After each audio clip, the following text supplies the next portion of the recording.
In Alberta, hospitals are already overwhelmed. That province has called in the Red Cross to help set up a field hospital in Edmonton. The Chief Medical Officer of Health calls it a precaution. Heather Yourex-West looks at what could be coming as Alberta heads into the holidays.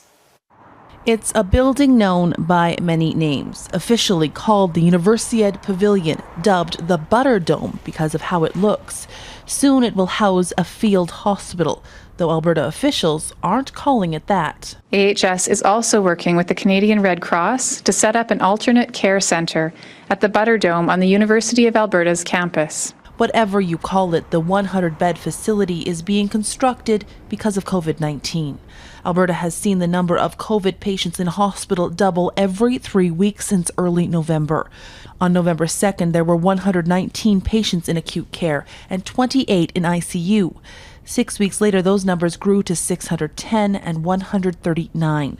Alberta Health Services is now adding another 2,250 acute care and 425 ICU beds.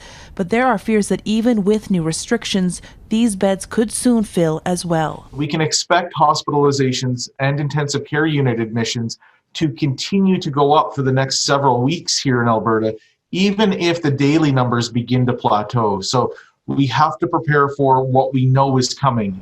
Alberta's health minister says the field hospital is just contingency planning. We'll continue to make sure that not only are we making sure we have capacity for our current forecasting, but of course we want to take steps to develop contingency plans as well, which is only prudent planning.